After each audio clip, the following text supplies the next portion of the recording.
FIFA has abused its dominant position and put the future of our sport at risk. We cannot accept this and have decided to act.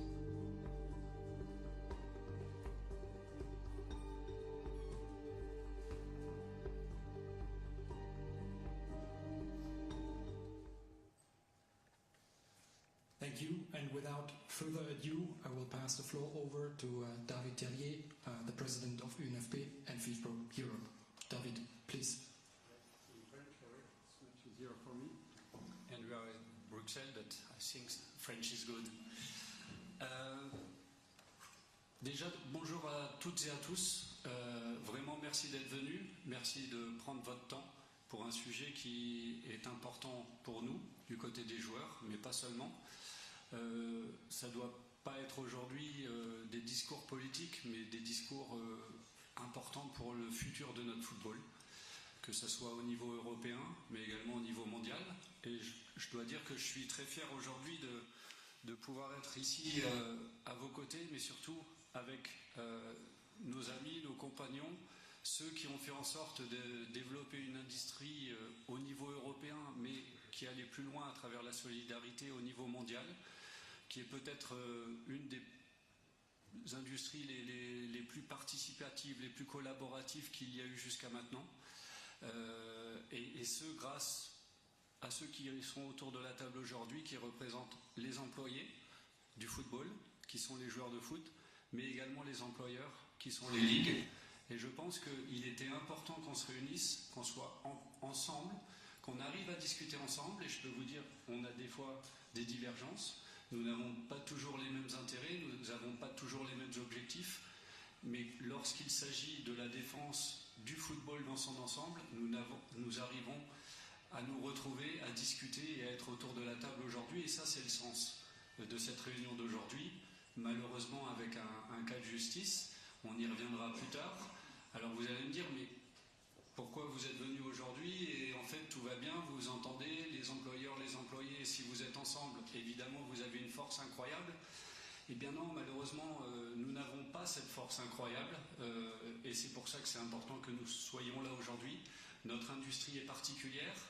On a une organisation mondiale qui est la FIFA, qui est une organisatrice de compétition, mais qui aussi régit des lois, des règles qui s'imposent à l'ensemble du football. Et je pense que cette organisation est en train de faillir ou a déjà failli pour des intérêts personnels, politiques, mais également pour des intérêts financiers. Vous savez qu'on dit toujours que l'argent est le nerf de la guerre. C'est une évidence, ça permet aussi de temps en temps de convaincre certaines parties prenantes en leur distribuant plus d'argent, mais ça ne fonctionne plus, ça ne marche plus, et surtout, l'équilibre global ne tient plus. Certains n'aiment pas quand j'en parle de ce fameux système pyramidal, mais ce système pyramidal, en tant qu'Européens, on doit y être attaché dans la mesure où nous avons la même interprétation. Et définitivement avec FIFA, et peut-être avec d'autres instances, nous n'avons pas ce même sentiment de système pyramidal où le haut de la pyramide a la responsabilité de reverser au bas de la pyramide. Et non pas, l'objectif est d'être en haut de la pyramide pour écraser le bas de la pyramide. Et notre football est exactement dans cette situation actuelle. Il ne faut pas se tromper sur ce qui est en train d'être communiqué pour des raisons politiques, où on est en train de parler qu'une certaine partie de joueurs ou qu'une certaine partie de clubs. Non, non, l'impact va aller bien au-delà. Nous allons évidemment, et je laisserai mes amis et collègues des ligues développer leurs points, mais en tout cas, nous, en ce qui nous concerne, les joueurs, nous protégeons tous les joueurs. Je vais juste vous donner un exemple de les problèmes qui se posent à nous, et surtout que la FIFA pose à nous. C'est-à-dire qu'on n'a pas la possibilité d'avoir un dialogue social avec la FIFA. Nous n'avons pas l'occasion de discuter avec la FIFA. La FIFA ne nous ouvre pas les portes. Ça, c'est une évidence. Et donc, les joueurs que nous rencontrons tous les jours, vous avez vu les témoignages des joueurs, je pense qu'ils sont forts, ils sont construits, ils sont réfléchis. Ça fait 6 ans qu'ils nous font remonter ces problématiques du terrain. Notre réflexion à nous, FIFPRO, et à toutes les unions de joueurs, c'était de se dire, ok, ça, c'est le travail, notre quotidien, d'être à côté d'eux, de remonter les problématiques. Mais après, ce travail, il faut le rendre audible, il faut le rendre cohérent, et il faut le rendre objectif. Et ça, c'est le travail de FIFPRO, c'est le travail que FIFPRO a fait à travers des études, non pas d'anciens joueurs, mais de médecins, de responsables de la performance, et qui nous ont prouvé depuis 6 années, avec les reports que nous faisons, que évidemment, ce n'était pas que le ressenti des joueurs, que c'était une réalité, que c'était devenu objectif. Nous avons envoyé ces rapports, aucune réponse. Nous sommes allés plus loin, puisque quand vous sollicitez les joueurs, vous devez délivrer derrière, parce que je peux vous dire que les joueurs sont des gens qui sont ambitieux, mais qui sont aussi qui ont envie que les choses avancent. Et donc, nous sommes retournés les voir, discuter avec eux, et ils ont voulu être avec nous davantage et le montrer davantage. Je vais vous prendre un exemple. En 2021, la PFA, le syndicat anglais, a envoyé un courrier à la FIFA, signé par tous les capitaines de la Première Ligue, disant qu'ils ressentaient un calendrier trop chargé qui impactait leur santé physique et mentale. Et je dis bien physique et mentale. Aucune réponse. En 2022, l'UNFP, dont je suis le président, nous avons envoyé un courrier similaire, signé par tous les capitaines de toutes les équipes de Ligue 1. Non pas seulement les tops, ceux qui participent aux compétitions européennes et mondiales, tous les capitaines de Ligue 1 ont envoyé ce courrier. Aucune réponse. Aucune réponse de la FIFA. Et donc ça, pour nous, c'est quelque chose qui est impossible, insupportable et surtout irrespectueux. Nous sommes dans une organisation aujourd'hui qui est forte, qui est puissante et qui met en avant le dialogue social. Qu'est-ce qu'a fait la FIFA? En 2023, il y a eu un congrès à Kigali où ils ont validé la Coupe du Monde des clubs et ils ont dit « Nous allons faire un comité sur la santé et le bien-être des joueurs ». C'était ça, peut-être, la réponse à ces deux courriers venant des joueurs, venant des capitaines de Ligue 1 et de Première Ligue. Mais au jour d'aujourd'hui, ce comité ne s'est jamais réuni. Nous avons interrogé qui composait ce comité. Pas de réponse. Nous avons interrogé combien de fois ce comité s'est réuni. Aucune réponse. Donc vous comprendrez pourquoi nous sommes là malheureusement aujourd'hui. Nous n'avons pas d'autre choix. Parce que nous représentons nos joueurs, nous sommes que la parole des joueurs. Et ça paraît évident que dans une ambition personnelle, it is our personal ambition as well as financial, political, non pas dans une ambition de protéger le football et les footballeurs, mais également les représentants des ligues. N'oublions pas que quand même, à travers les ligues, il y a les clubs qui génèrent beaucoup d'emplois, évidemment beaucoup de revenus, mais aussi beaucoup d'emplois, et ça nous devons le protéger. Et je pense que clairement, la FIFA, dans un souci de développer des compétitions pour avoir plus de revenus et, excusez-moi l'expression, acheter des voix, et la FIFA a échoué dans son rôle de régulateur. Je pense que ça, on doit l'acter aujourd'hui, c'est définitif. Et c'est pour ça que nous sommes là aujourd'hui. Alors, qu'est-ce qui s'offre à nous? Quelles possibilités nous avons? Eh bien, nous avons la possibilité d'être ici aujourd'hui, de faire respecter le droit à la concurrence, le droit à la protection de la santé et du bien-être des travailleurs. Et je pense qu'on doit imposer, on doit exiger à cette instance forte, certes, économiquement surtout, d'exercer un dialogue social. Et nous sommes là, non pas pour leur demander d'être autour de la table, nous sommes là pour leur dire, nous sommes les employeurs, les employés du football, nous allons nous réunir, nous sommes prêts à travailler collectivement maintenant ensemble, et nous verrons si on va vous inviter à la table. Parce que vous êtes juste une organisation et des organisateurs de compétition. C'est notre rôle, le dialogue social, et nous avons la chance, sur le continent européen, d'avoir des institutions fortes, d'avoir une organisation comme celle qu'on a aujourd'hui, la Commission européenne, qui doit faire respecter ce qu'il y a dans son traité. Et nous sommes là aujourd'hui pour défendre ces valeurs. Moi, je viens de la France, qui est le pays des droits de l'homme. Et j'aime ces valeurs, je souhaite les défendre, les combattre chaque jour et les faire respecter. Donc nous sommes devant vous aujourd'hui pour vous dire, est-ce que vous êtes prêts aussi à mettre la pression sur ces instances? Est-ce que vous en êtes capable? Parce qu'il faut faire bouger les choses et nous ne sommes pas en train de protéger les top players ou les top clubs, nous sommes en train de protéger notre football et nous devons le faire ensemble à travers les outils que nous avons. Et des outils, nous en avons de nombreux. Et ce qu'il ne faut pas faire, c'est tomber dans le piège qu'ils essayent de faire, c'est-à-dire de faire de la communication.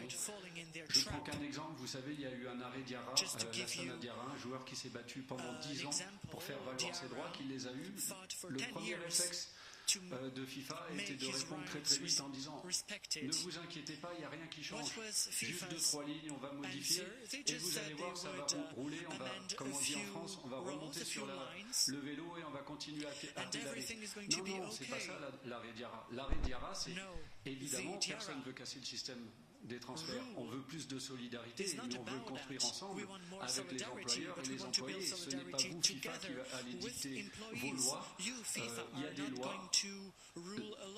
La Cour de justice de l'Union européenne les a remis à leur place, la FIFA, et leur a dit ok, ils peuvent construire un modèle comme ils le souhaitent. Tout ceci est possible si et seulement si employeurs et employés arrivent à trouver des accords à travers des conventions collectives. Et quand ces conventions collectives, nous ne sommes pas sur une dictature avec des décisions unilatérales comme nous impose FIFA. Je vous remercie pour votre temps. Thank you, David. And I would like to pass the floor to Mathieu Moreuil, Director International Relations at the Premier League and member of the Board of European Leagues. Mathieu. Thank you, Alex. Good afternoon, and thank you very much for coming to this press conference today. This is indeed a very important day. Alex, David have mentioned it. That's the first time ever that we have players' unions and leagues, social partners together to lodge the complaint against the international federation and decision-making process on the international match calendar. This is unfortunate, but the message that we have together is very simple. Enough is enough. We can't take it anymore. We have now an international match calendar which is beyond saturation, which creates a lot of issues for domestic leagues in terms of scheduling, but also in terms of organizing other domestic competitions. An international match calendar which creates risks for players, for their health. And we've tried to engage with FIFA on that for years now without any positive response. So enough is enough. This season you will see a dramatic increase of number of international matches, 50% more matches in the Champions League. The Club World Cup moving from 7 to 32 teams. Next season you will have a World Cup with 48 teams. So this is very, very difficult to handle for domestic competition organizers. We don't have enough dates anymore in the calendar. And it has consequences at domestic level, as I said. We have to adapt, we have to modify some of our competitions. Domestic cups have been changed. Some leagues have decided to reduce the number of clubs. And this is not good for domestic organizers and for the fans. Let's not forget that the fans cherish those domestic competitions. That's the thing that they, first and foremost enjoy as football fans. And they said it several times. They said it when there was this proposal of the biannual World Cup. They said it when the Super League came up. They want to see domestic football, at its best. And this is the bedrock of football in Europe and beyond. So I just want to reiterate some of the messages that we've seen today. You heard Kevin De Bruyne, who very clearly said it. The players' unions and the league have tried to engage with FIFA for many, many years. I think we sent 20 letters as leagues, through our representative body, European Leagues or World Leagues Association, more than 20 letters to FIFA without any concrete results. So we are in a situation where we have no other choice. Legal action is now the only option, really. And that's again, unfortunate. But we want to protect our football, our domestic football, the ecosystem, the economics of it, and we want now that the system changes. As simple as that. We want a transparent process. We want agreements between social partners, but also with FIFA. Not only consultation, real agreements, and we want a calendar that is sustainable for domestic leagues and for players in the future. Enough is enough, and we hope that we're going to have a bright future for our sport. Thank you very much. Thank you, Mathieu. It was also said by this coalition that indeed the problem of the calendar is not just a problem for some players. Many players are affected by that. It's also not just a problem for some playing markets. Many playing markets in Europe are affected by that, and therefore we're also very happy to have Christopher Watzauk with us today, the Executive President of the Norwegian Players Union, to give you a perspective also from a medium-sized playing market in Europe. Christopher, please. Thank you. But to start with, it's a bit emotional. You're sitting here today to be the little brother in the room on this stage. Finally, it's a turning point. Goes to show that all the people in this room are here to listen, and that's it's great for us who represent the players as well. Finally, we got the attention that we want. I'm going to read what I have to say. I represent the players, the Norwegian players, both worldwide and in Norway. At the moment, Norwegian League, which has given us Rosenborg, Bodø/Glimt, Molde, I guess some of your teams have lost against them, Haaland, Ødegaard, Ørsnes, Sørloth, Ryerson, and so on, at the 11th place at the league ranking in Europe.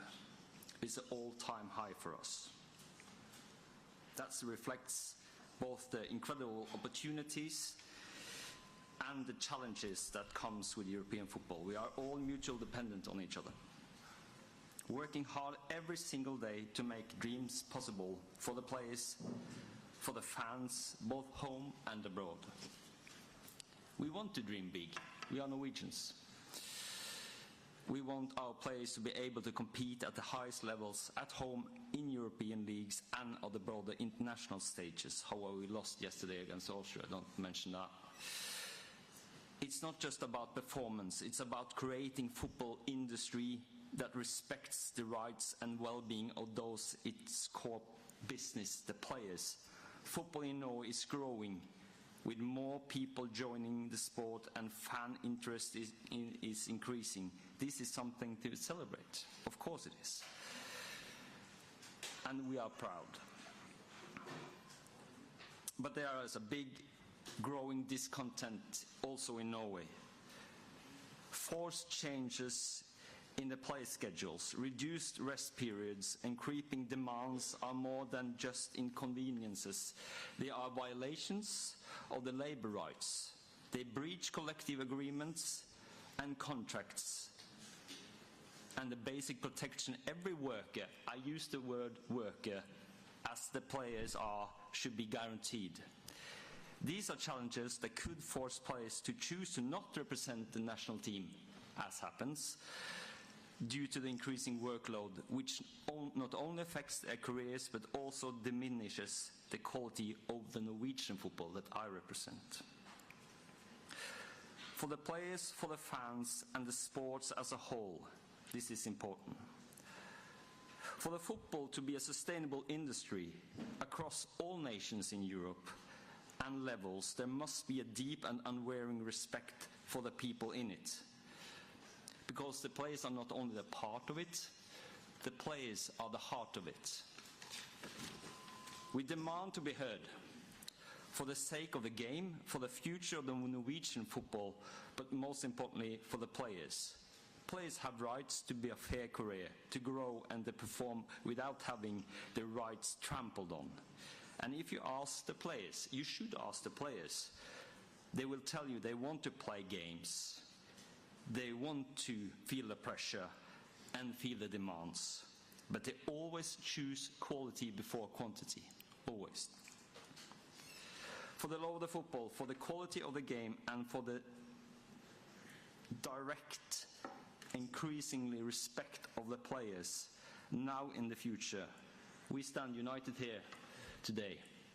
And that's the reason I'm a bit emotional, because this is the day we start working better together. Thank you for listening.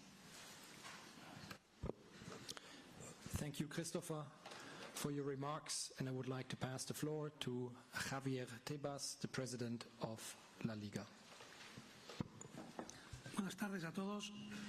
Good afternoon No hace to falta que you. diga los años que llevo I en una don't need to say the lucha amount of constante, sobre years todo I've been in con this los temas de constant gobernanza struggle, de nuestras instituciones particularly que rigen el regarding the fútbol, ¿no? governance of the institutions that Pero es govern importante football. que hacer un matiz, ¿no? But I think it is Yo creo que important to la nuance a FIFA y la little bit. UEFA, I think como FIFA instituciones, and UFA as son entes institutions claves en el desarrollo key del fútbol, in the en development toda la of pirámide, football, como decía in David. the whole pyramid, Otra as David cosa was es saying.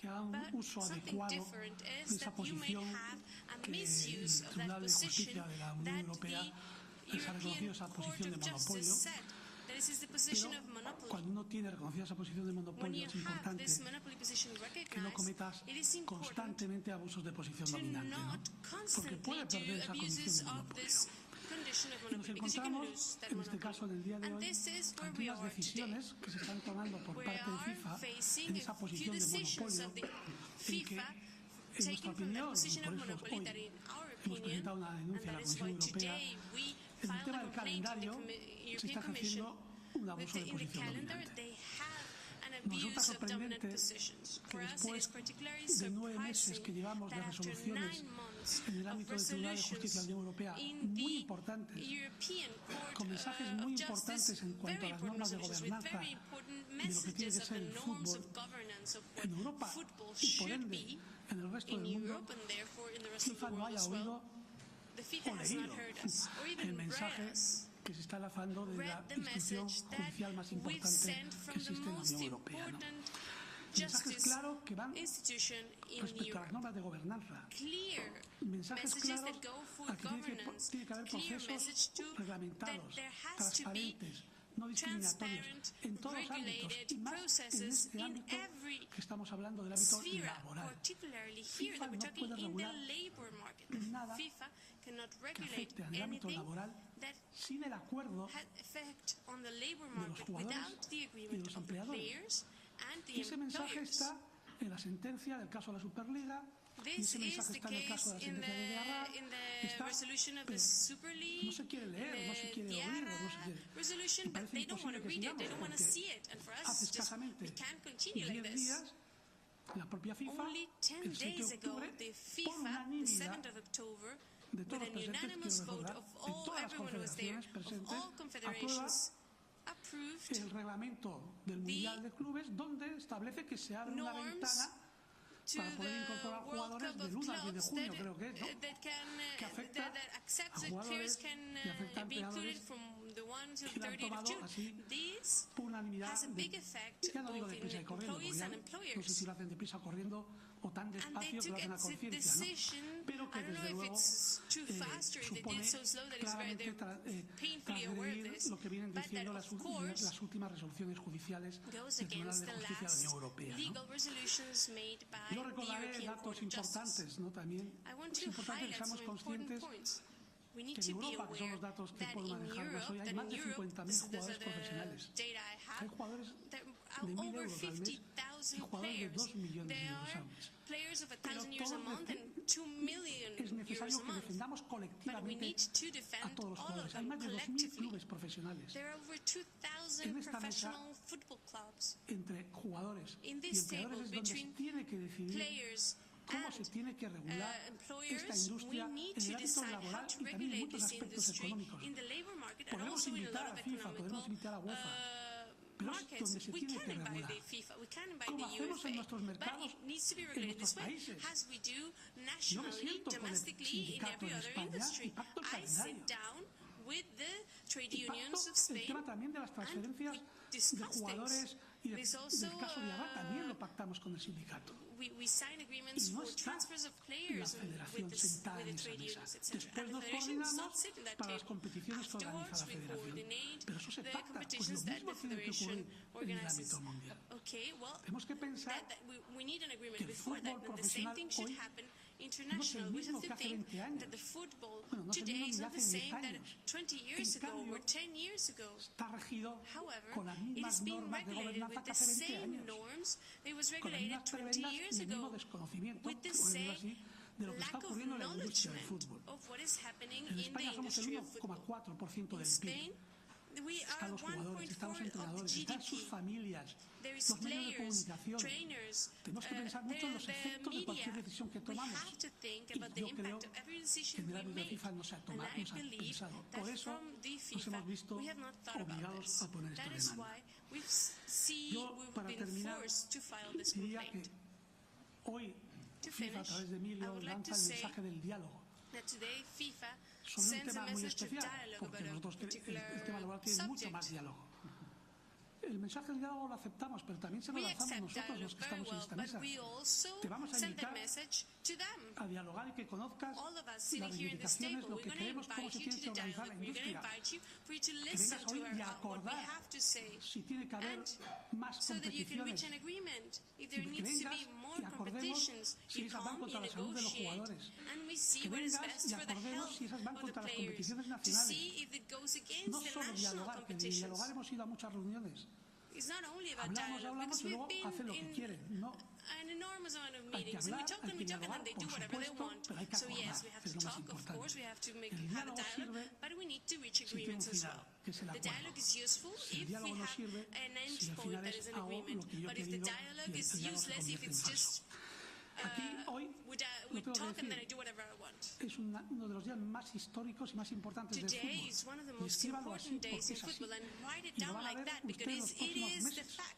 You're going to see it in the following months. Yo diría que ha habido dos días para mí históricos For me, there's been en el two fútbol. Uno en el historical days in 2019, football. One in cuando se paró una 2019, reforma de UEFA y ECA when we de la stopped Champions League. a reform of Y UEFA hoy. JK, Hoy and se da today. un paso Today, importantísimo we've given en el a que es el very camino important step del cambio in de what we believe is gobernanzas de the las path instituciones de of nuestro fútbol. changing the Y no governance vamos a of perder esta football oportunidad. institutions. Por And lo we're menos not el going to let presidente this de la Liga opportunity no va a get perder away. esta oportunidad. At least the president of the league is not Trabajamos going en to miss positivo this opportunity. para conseguir este cambio We're de working gobernanza y positively que el to calendario, have this el change in problema que se ha governance. generado con la resolución And de to la change in REA, the problema calendar. o The oportunidad, problem that porque me was solved consta in the que el resolution of sindicato the y el area, propio because jugador quieren destruir problem or maybe it's an el opportunity. fútbol con esa decisión, todo lo contrario.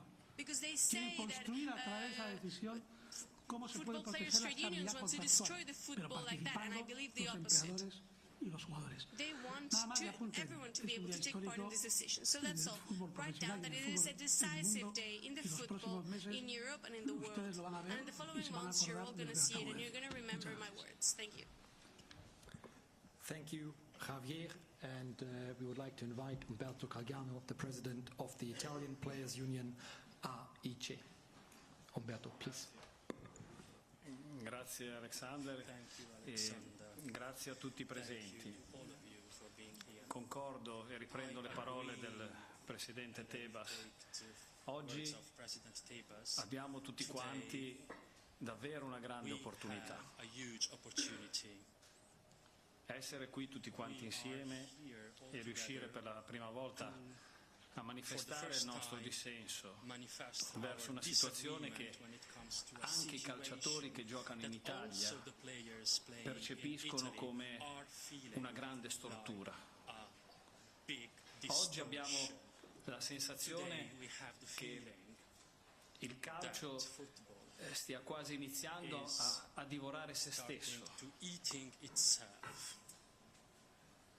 Ma oggi, stando qua tutti insieme, ho anche la sensazione che finalmente la salute dei calciatori non è più una questione sindacale, non può più essere una questione sindacale, perché preservare la salute della parte migliore del nostro spettacolo vuol dire difendere il nostro sistema. Il rischio che noi stiamo correndo è che per massimizzare probabilmente i ricavi, il valore della produzione, nel breve periodo, concentrandolo tra l'altro in pochissimi club, si rischia però poi di mettere sul mercato un prodotto che può diventare nel medio-lungo periodo meno bello di quello che siamo abituati a vedere. Quale comparto industriale, quale azienda per massimizzare i ricavi nel breve periodo incide negativamente sul suo prodotto? È una sfida che abbiamo lanciato con FIFPRO da tanti anni. Io ricordo le prime statistiche, i primi incontri che anche prima della pandemia abbiamo fatto tutti quanti insieme. Oggi si pretende che i top player che giocano ad una velocità che è superiore del 50% rispetto a soltanto 10 anni fa, e questi sono i dati che tutti quanti conoscete. Sono ragazzi bravi e fortunati dai quali pretendiamo di andare molto più forte, giocando sempre più partite, 60, 70, il mondiale per club potrebbe portare qualcuno dei nostri ragazzi a giocare 80 partite, viaggiando per 120.000 chilometri magari all'anno per chi ha le nazionali oltreoceano, e pretendiamo che tutto questo avvenga con soltanto 15-20 allenamenti veri all'anno per questi top player. Nella scorsa stagione, lo abbiamo calcolato, togliendo gli allenamenti del post gara, del giorno successivo alla partita, e la rifinitura del giorno precedente, i calciatori delle grandi squadre non riescono più ad allenarsi. Come ben sapete non c'è più un ritiro precampionato, si gioca fin dai primi allenamenti, e quindi è realmente un mondo che rischia di divorare se stesso. E i calciatori che giocano in Italia, italiani e stranieri, hanno ben presente quanto sia importante preservare non soltanto la loro salute, ma anche il merito sportivo, il valore dei campionati nazionali, perché il mondiale per club non è soltanto qualcosa che inciderà negativamente sulla salute dei calciatori, ma è qualcosa che inciderà ancor più negativamente su una concentrazione di ricchezza in mano a pochi club. Non ho mai sentito parlare di redistribuire meglio le nuove risorse che verranno create. Non ho mai sentito parlare di preservare anche nell'accesso a queste competizioni un merito sportivo che derivi dai campionati nazionali, cosa che invece, con tutte le situazioni che la nuova Champions League sta comunque creando, che comunque preserva in una situazione di merito sportivo. Quindi oggi la FIFA non ha degli atteggiamenti contrari soltanto alle norme europee e alle direttive sulla salute e sulla sicurezza dei calciatori, ma nell'essere ente regolatore, nell'avere il potere legislativo, non ha badato a questi aspetti e soprattutto ha badato quasi esclusivamente alla massimizzazione dei propri interessi economici. Questi sono i fondamenti dell'abuso di posizione dominante, che a nostro avviso è fin troppo chiaro in un atteggiamento di questo tipo, ma possono e devono essere anche un'opportunità per poter aprire una nuova forma di dialogo. Noi su questo investiremo tutti quanti insieme le nostre energie, ben sapendo che non basta effettivamente parlare, non si può essere da soli, bisogna essere in due per riuscire a chiudere degli accordi. Ma sono anche convinto, perché le società oggi, quando si parla della stanchezza anche psicologica degli atleti di alto livello, le società hanno una sensibilità differente. Non si sorride più quando si parla degli infortuni dei calciatori.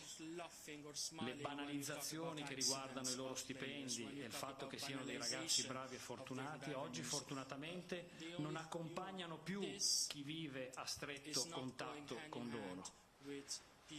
Sono strumentalizzazioni che magari fanno alcuni media e sono situazioni che forse sui social hanno diciamo, un canale preferenziale.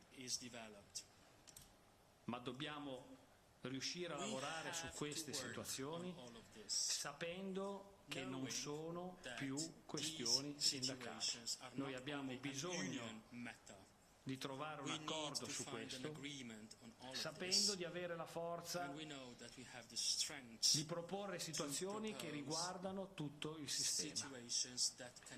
E io ne sono convinto, oggi ne usciamo rafforzati e sono convinto che la giornata di oggi è il punto di partenza per creare tra noi un'alleanza stabile che possa fare bene al nostro sistema, perché dobbiamo chiederci quali siano le scelte migliori, perché le scelte che prenderemo in questi anni condizioneranno i prossimi 10, 15, probabilmente 20 anni, non soltanto dei calciatori e delle calciatrici, ma anche degli allenatori, dei dirigenti, dei presidenti, perché sarà poi difficile tornare indietro se non riusciremo a rimettere al centro il merito sportivo e gli aspetti solidaristici che in un sistema sportivo non potranno mai mancare. Grazie. Thank you, Umberto. And for the closing, I would like to hand over to the board member of European League, CEO of the Belgian Pro League, Lorin Paris. Please. Yes, thank you, Alexander. And I have the unenviable task to come last, so I'll try to wrap up some of the things that have been said. And of course, to answer the question that some of you might be asking, why is a medium-sized league like the Pro League sitting next to two of the biggest leagues in the world? And the reason is simple. The decisions around the international match calendar are decisions that reverberate through all of the leagues, all of the 40 leagues in Europe that are a member of the European leagues, and I will tell you why. First, what is happening?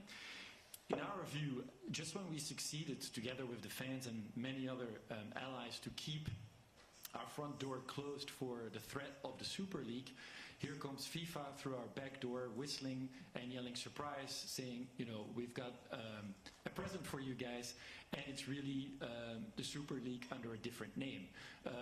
At least it has the seeds in it of what could become a Super League in the future. So we feel that as a world football body, FIFA should really be fronting as a friend, but it acts more like a foe.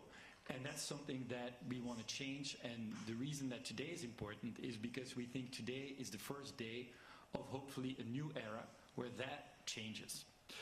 Second, how did we get there, and why does this affect us as a small and a medium league? Well, it's not difficult to see how we got into this mess. The Super League has never materialized, but it has been very successful in reverberating throughout Europe and throughout all of the leagues that might be concerned without ever materializing. So as a first reaction, UEFA promised more money to big teams. Therefore, they had to put up more games in order to have more TV rights income. And at least in making that calendar come together, there was some form of consultative process with the leagues. Not ideal, but it happened.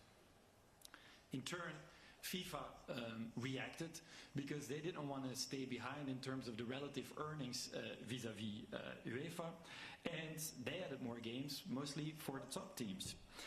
The difference being that there has been no form of consultation in making this happen. And as a league that is 8th in Europe, so you have the Big Five and then the 3 leagues beneath who vie, to be in 6th position, We were affected, even though we have no teams that play in the Club World Cup that is set to start at the end of the season. We are affected just like the 39 other leagues in Europe. First of all, in terms of calendar. So we've given up a number of extra slots to accommodate for extra games on the international level.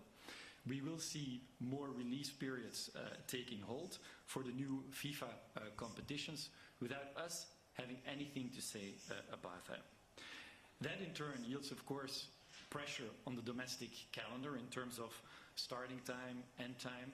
In Belgium we play a lot of matches, which is a fact. We have a calendar with 40 match days, but we haven't changed that calendar in the last decade. What has happened is that there's a number of international windows that have been added on top of our calendar, sometimes without us having anything to say about that. And what you see is that you get pressure on your calendar because it becomes more difficult to have a real break during winter time. It becomes more difficult to give our players the number of vacation days, holidays that they are legally entitled to.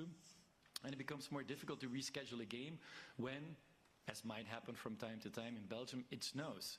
So we are affected by what is happening at the international level. So we're witnessing a race to put more games on, but there's a limited amount of physical time that players can play and that viewers can view. So we are in danger of sewing off the tree branch that we're all sitting up together. So is this just a bad news press conference? No, it's not. Because third, what is the solution? Firstly, we should recognize this for what it is, which is a fight about global football governance, which we think today is really lacking in how it should be done.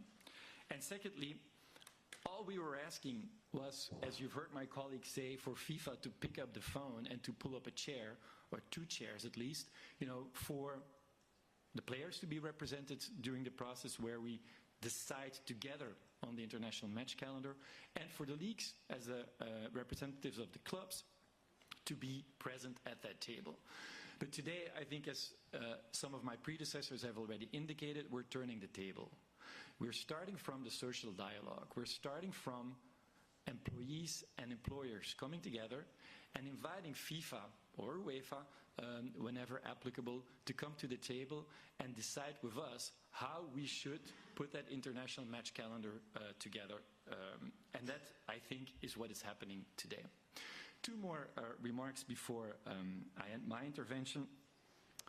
If you look at what the European Court has done with Diarra, if you look at this complaint, and if you look at what has happened with the Super League case and the European Court of Justice's judgment there, it's really clear that something's got to give in terms of international football governance. We've reached the limits of the system that we're living in today. And it is quite unique that we have employers and employees sitting together at the same table asking for the same thing. So that should tell you something. And finally, what we see as one of the bigger threats for global football is that the widening rift between the haves and the have-nots in football, that widening rift is really in danger of becoming much larger if you look at some of the consequences that Diarra might have, that the Super League might have, and that the way that the international match calendar is being put together today. And if we continue down this road, we're at risk of losing the fan. And let's not forget that it's he and or she who's footing our bill. So basically, all we're asking for today is let's have a conversation, let's decide together, but from now on it will start coming from employers, coming from employees together, and we will invite other international organizations in to come to a sound, transparent, and objective decision together with us. Thank you. Thank you, everyone. I think as a brief summary, we can say that while there are slightly different perspectives also existing between the leagues and the unions, there are at least three principles that align everyone on this table.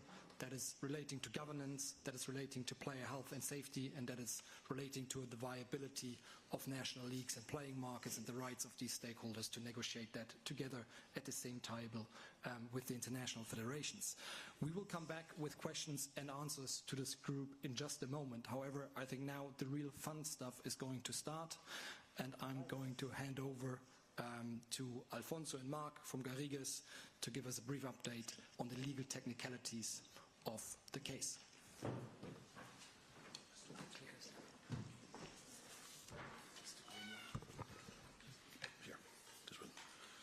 So, good afternoon. Welcome. My name is Alfonso Lamadrid. I am a partner at the law firm Garrigues, and together with my colleague Mark English, I am leading the legal team responsible for the complaint. We are representing all three complainants, and we're here to provide you with a brief overview of the legal framing of the complaint. We will also be available for technical questions after this session. Now, I'm sorry to disappoint you. Alex just said that this is going to be the fun stuff. I'm afraid to say that from a legal standpoint, this is a very easy and straightforward case. FIFA's conduct is a textbook example of abusive anti-competitive behavior. The complaint explains that FIFA's conduct is contrary to both Articles 102 of the Treaty on the Functioning of the European Union, which prohibits the abuse of a dominant position, and to Article 101 of the treaty, which prohibits anti-competitive agreements. And we do so building very closely on the recent Super League and the DRA judgment. So, in the Super League judgment, the Court of Justice of the European Union already found, first, that FIFA has an indisputable monopoly. Second, that decisions and conduct resulting from FIFA's conflict of interest, arising from its dual role as both the football regulator and as a market participant and organizer of competitions, are contrary to EU competition law. And third, that FIFA can only continue to act as the global football regulator, provided that it puts in place an objective, transparent, precise, and non-discriminatory decision-making procedure. So in essence, this complaint is simply seeking to extract the practical consequences of the Super League and the DRA judgments for the international match calendar. Now, as I've explained, the conflict of interest at the heart of this case is precisely the same one that was at stake in Super League. But nowhere is FIFA's conflict of interest and lack of due process safeguards more evident than in relation to the setting of the international match calendar. By virtue of its de facto monopoly as the global football regulator, FIFA is able to unilaterally impose the conditions and the calendar under which both players and leagues can exercise their economic activity without players and leagues having any say in these decisions. By virtue of its monopoly as football regulator, FIFA can also unilaterally set windows for international matches organized by FIFA or under FIFA's auspices, and it mandates clubs to release players for the duration of those windows. So FIFA can effectively secure the services of the top players without paying market compensation, free riding on the investment of leagues and clubs. And given that FIFA's revenues increase with the organization of competitions, FIFA only has incentive to organize more and longer competitions to get more and more revenues. Now, contrary to its obligations under EU law, FIFA continues to refuse to engage with players and leagues to agree on measures capable of ensuring that the calendar is sustainable and respectful of players' health and of their rights as workers under labor law and also under collective bargaining agreements entered into at the national level. From a purely legal standpoint, the fact that FIFA's conduct is contrary to competition on the merits is evident and is the logical consequences of the rulings that we just discussed.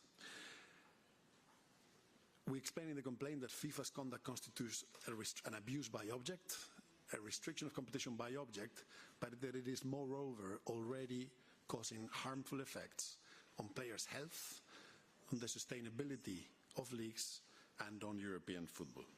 And as my colleague Mark English will explain in a moment, from a strictly legal perspective, it is equally clear that FIFA's conduct is unjustified. Thank you.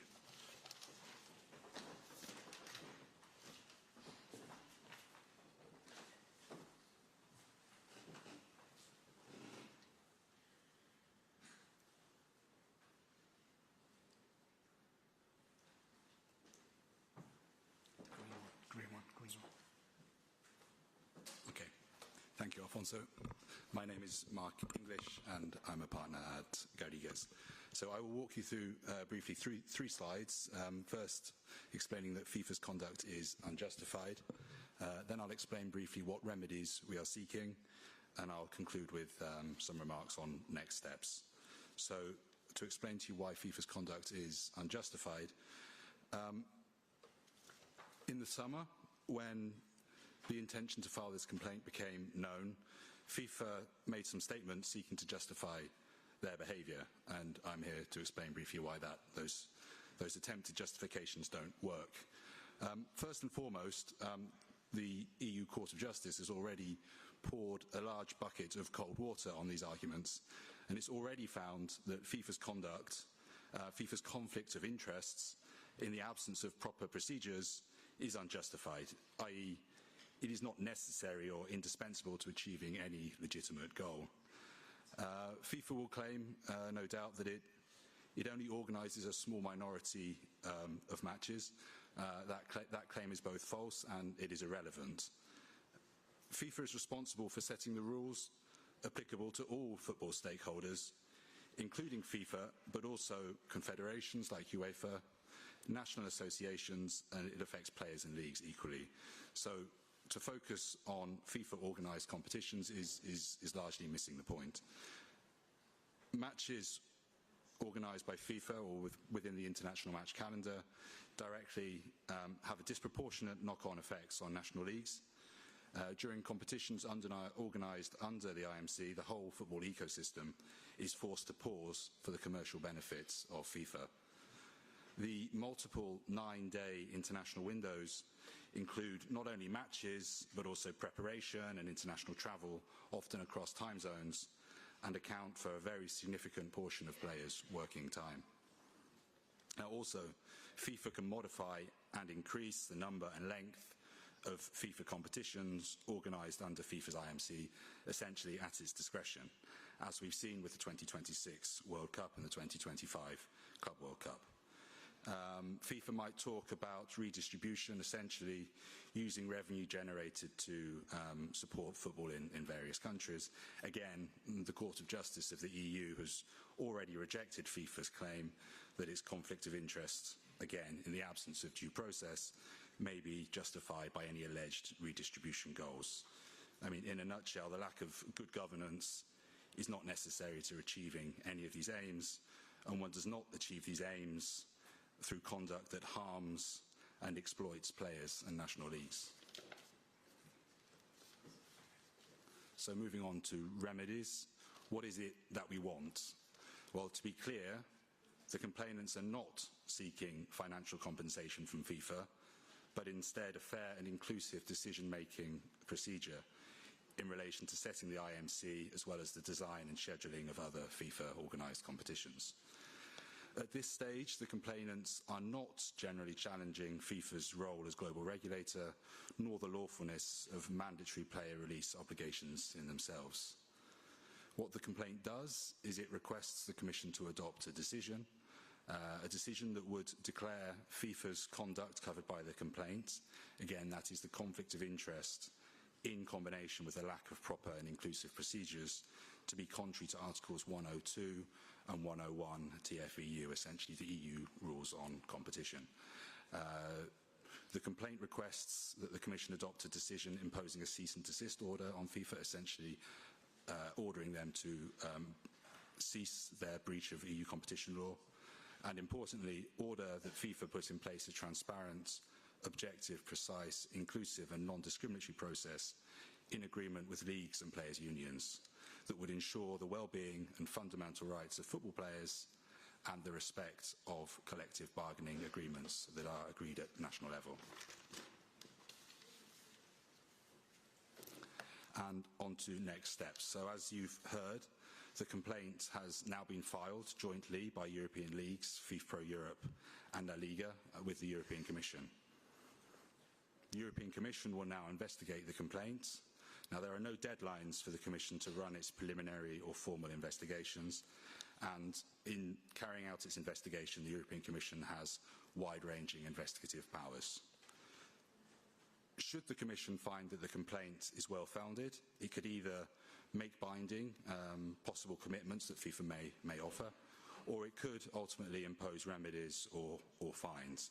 But again, achieving the imposition of a fine is not why we filed this complaint. It's not why we're here today. European leagues, FIFPRO Europe and LaLiga, look forward to assisting the European Commission further and will continue to provide relevant materials and updated investigation throughout the Commission's investigation. That concludes my remarks. Thank you very much.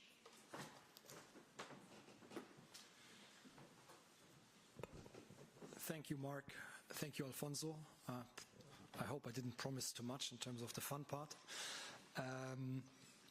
As we said, we will have a specific informal legal briefing after the official part of the press conference concludes, so that will allow to really dive a little bit deeper and maybe also in between the lines of the explanations you have just heard. We will open in just a moment for questions and answers for the floor, but before we will do that, we will listen to one short clip which is echoing the voice of the players from the coaches in Europe and across. No, claro, preocupar sí, un montón. Sobre todo nosotros cuando jugás, por ejemplo, no sé, Argentina contra Venezuela, en Venezuela no solo está la carga de jugador del partido anterior en Europa, el viaje, sino que después el segundo partido tenés que volver a Buenos Aires, otras 7 horas de vuelo. La verdad que bueno, es impensado que eso pueda mejorar, porque al final los jugadores juegan todo en Europa y los partidos son los que hay, pero sí que intentamos, la verdad que tenemos un poco de tiempo, intentamos pensar más en la recuperación que los entrenamientos pensando en el partido, porque al final lo único que queremos es que rindan al máximo y no le podemos poner mucha carga, pero sí que es verdad que es un contratiempo y hay que hacerlo de la mejor manera. Io penso che, come dicho otras veces, è un calendario que no se puede sostener y lo que preparan el calendario tienen que mirar a esto. Entonces, ma no lo están mirando porque ahora tenemos este problema, va a ser más porque tenemos un mundial con más partido, tenemos una Champions League con más partido. Creo que la única solución es reducir los números de los partidos. People don't think about the mental aspect of the game and what is asking you, what those games are asking you mentally. Physically, your body will adapt, but mentally it's difficult to recover, especially when you're the guy of that team that everyone always expects for you to deliver. It's not easy. They play too many games for me. And forget all this nonsense about how much money they earn. That's got nothing to do with it. As Thierry said, you want to see the best players at their best in the biggest moments, and we're not seeing that because they're just getting run into the ground. I was part of the FIFPRO, which is the players' union worldwide. So at the end of my career, so it was already a very important topic that was being looked at very seriously. I think it's not just the load for the players, but it's also the travels and these guys. Some of these guys, they go from playing in the Champions League to playing a national team game in Korea or something, and then back. And if you do that for 70, 75, 80 games, it's a point where it's not realistic anymore. So to this point, I can only support the feeling of the players. The solution I've sort of always wanted, and that I've mentioned since I was a player as well, is to just put a cap on the amount of games a player can play as an individual. Put a cap, put a compulsory period of holidays, and then for the rest, it sort of takes away the pressure a little bit from clubs being restricted in terms of numbers of games. Yes, you can play a lot of games, but you have restrictions on the amount of games you can use your player for. So it protects the health of the players, it protects the interest of the clubs, and only later we'll worry about the coaches who have to coach 90 games. But for the rest, it's not something that I'm saying that is new. It's an opinion that I've shared for about 4 or 5 years now. So the best of both worlds, maybe it's possible, maybe not, but that's what I was sort of thinking would make sense. And of course, always exceptions for finals. Can't take that away from players. All right. We now open for questions from the floor. As I said before, technical legal questions will go to the legal briefing. If there are questions on national context, national regulatory issues, we will also park that for individual conversations afterwards. And please state your name, your organization, and to whom you address the questions. Laura Scott from the BBC, please.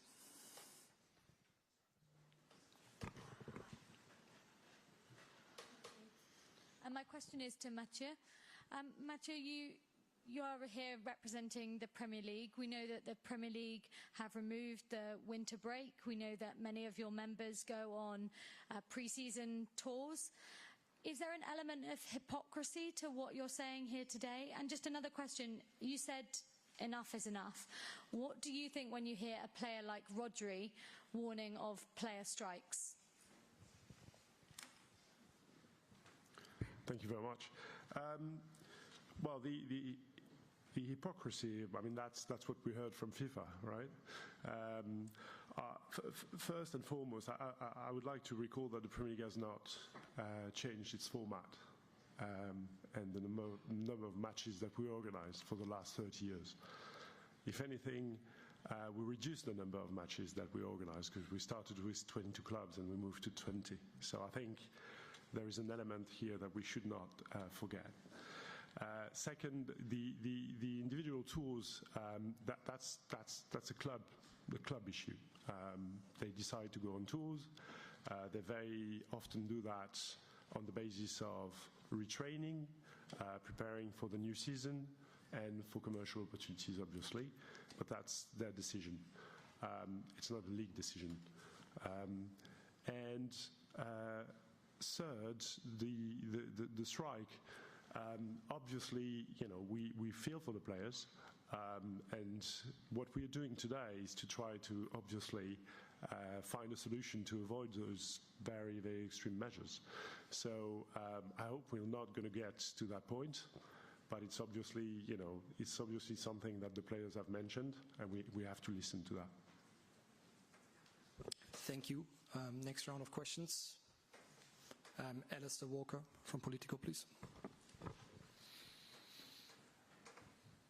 Hi, Alistair Walker, Politico. This is a question again for Mathieu and also Javier. Would you say the Club World Cup is a worse threat to the football pyramid than the Super League was? And would you urge your clubs to boycott it?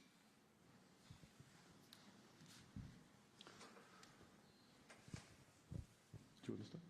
Okay. Look, the Club World Cup is a new competition that we haven't seen yet. So it's difficult to draw conclusions on whether or not it's the worst thing ever. I wouldn't say that. It has some issues in terms of calendar, in terms of, you know, revenues. We don't know really, you know, how the money will be redistributed, how it's going to trickle down. We have very little information, in fact. So very difficult to give an opinion on that. But clearly, that's the addition of all these elements, you know, an extended continental competition, an extended World Cup, a new Club World Cup, again moving from, you know, a format with 7 clubs to a format with 32 clubs.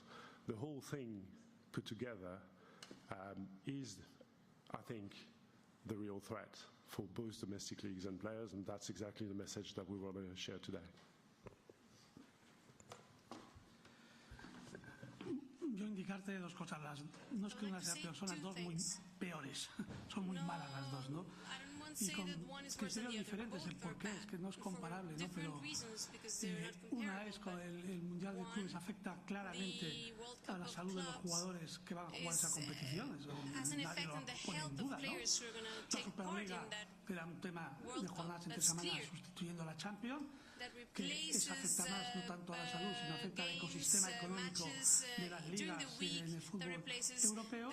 Y claro, también el Mundial de Clubes, en cuanto al tema económico, es que una reducción en el calendario, bueno, esa ocupación de fechas que parece que solo es un verano, obliga a nuestras ligas nacionales a modificar los calendarios de 2 temporadas, a aplicarlos, y eso tiene unos efectos claramente económicos durante 2 temporadas.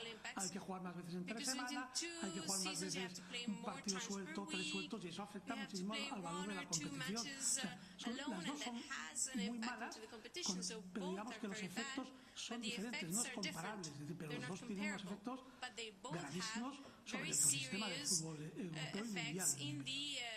Ecosystem of football in Europe and in the world. The gentleman over there, please. Buenas tardes, Manuel Gómez del diario El País. Voy a aprovechar que hay traducción en español. Varios de ustedes han hablado de negociación y de diálogo social entre empleadores y empleados. Bueno, en el diálogo social ceden las dos partes, en este caso serían 3.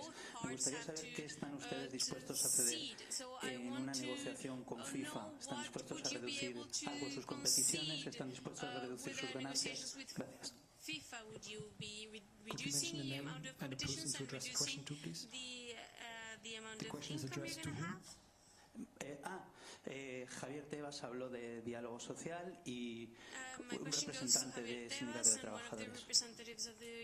Bueno, por ser claro, no vamos a disminuir las competiciones nacionales, porque quien ha ocupado las fechas, quien ha generado este problema, no somos las competiciones nacionales, las ha generado quien ha creado en los últimos años otro tipo de competiciones o cambios de formato.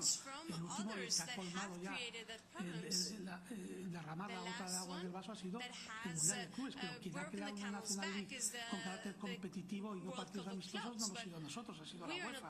Quien ha cambiado el formato ha sido la UEFA, no hemos sido nosotros.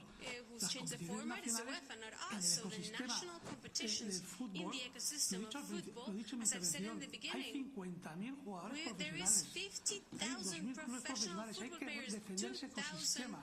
Y ese es el que vamos a defender. No se pueden ceder cosas que rompen el ecosistema de ligas y equipos que no participan en competiciones europeas, que no juegan mundiales de clubes, que la gran parte de sus jugadores no van a los campeonatos del mundo ni a las Eurocopas. Ese ecosistema que hay que defender, creo que el que ha crecido durante los últimos 20 años. Dice que cuando hablamos de ceder, lo que vamos a hacer entre nosotros será buscar soluciones a este problema. Ayer el presidente Federico, que fue, dijo una cuestión que decía que los jugadores que jugaban el Mundial de Clubes eran los que más ganaban. Tiene razón. Por eso mismo no se puede hacer el Mundial de Clubes, porque esos jugadores ni necesitan ganar más y quieren ganar más.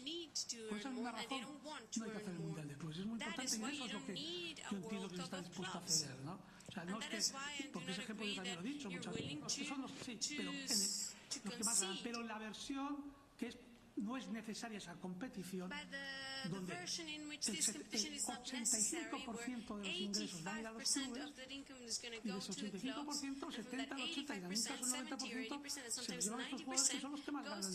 Por tanto, no es necesaria esa competición que rompe la salud de los jugadores, que rompe el ecosistema económico del fútbol, porque ya lo he explicado, afecta a 2 temporadas, no es necesario. No hay que, yo por lo menos no estamos dispuestos a ceder que la Liga Española pase de 20 a 18. ¿Para qué? Para expulsar a los clubes, mandar al paro a un montón de jugadores, a que los jugadores ingresen menos dinero por jugar una competición que no genera nada de valor positivo. This creates no interest value. Thank you.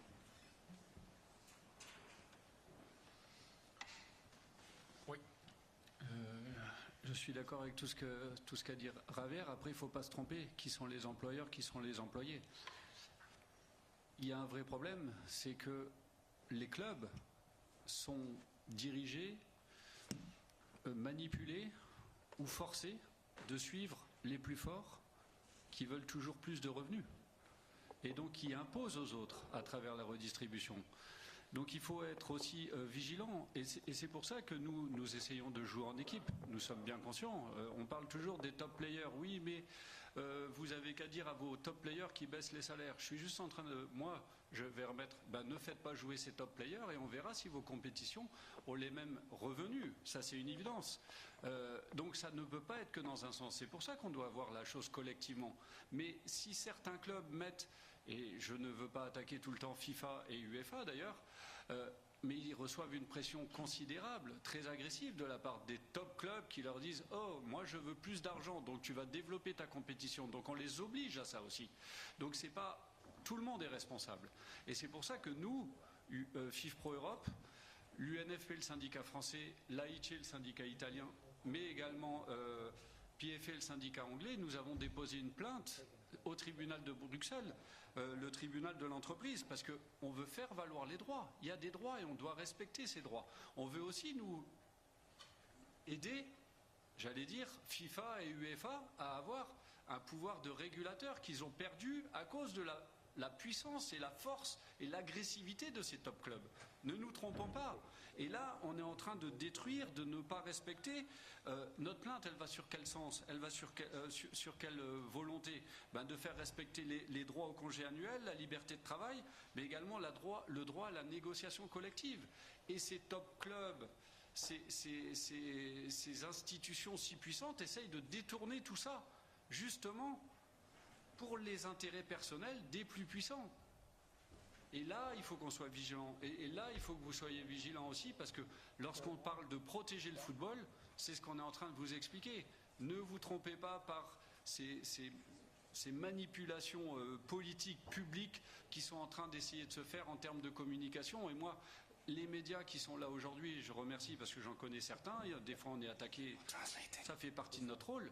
Mais ne tombez pas dans ce piège-là, parce que vous aussi, vous avez cette responsabilité-là. La liberté d'expression des médias, vous devez aussi challenger ça, parce que vous en êtes conscient, vous le savez, vous êtes aussi inclusif dans le football. Et être inclusif, vous voyez ce qu'il y a, et relayez-le, poussez-le, même si certains sont également des médias et dirigeants de clubs, mais c'est votre rôle, c'est votre responsabilité et c'est votre devoir professionnel, comme c'est notre devoir de représenter les joueurs. Qu'est-ce qu'on peut dire de plus? Pourquoi je n'ai pas parlé de la parole des joueurs? Ils s'expriment, ils nous le disent. Ils vous le disent aujourd'hui. Vous les avez eus, vous les avez entendus. Est-ce qu'on les écoute? Est-ce qu'on les respecte? Et est-ce qu'on les entend? Définitivement, jusqu'à aujourd'hui, la FIFA nous a répondu. Ou plutôt nous a pas répondu. Elle ne souhaite pas entendre les acteurs principaux du football, les joueurs. Thank you, David. Over there. Yes.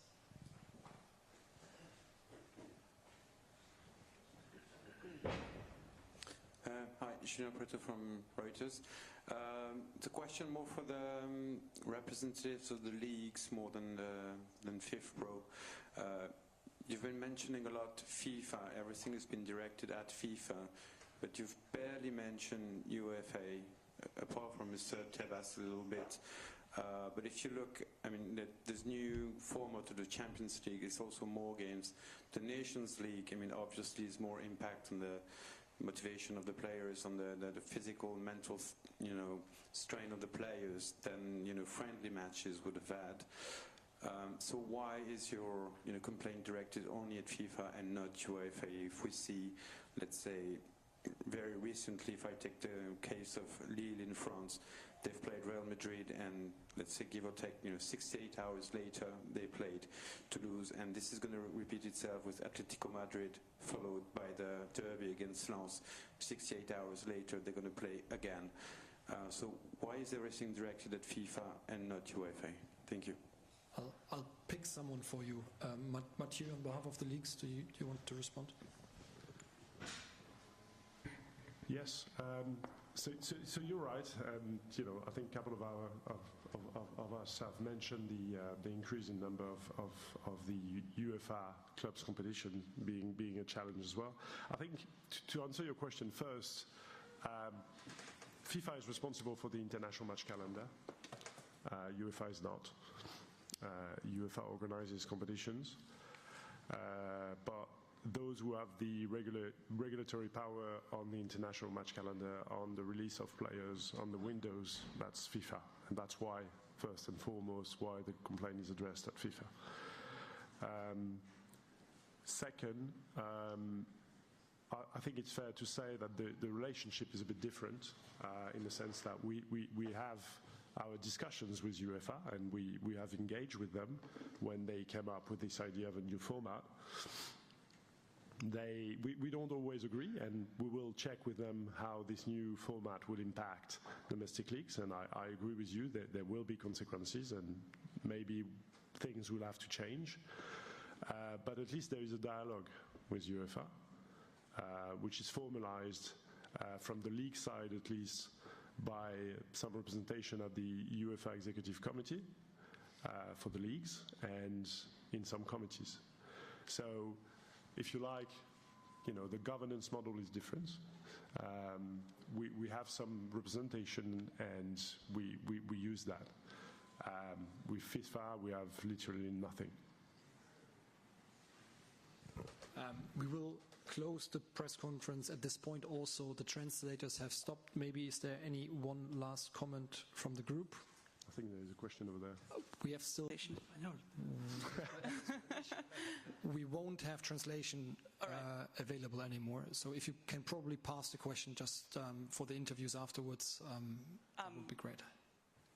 Yeah. Okay. Thank you very much. We have now the legal briefing available in just a few minutes, and we have individual interviews with the participants at request. Thank you very much.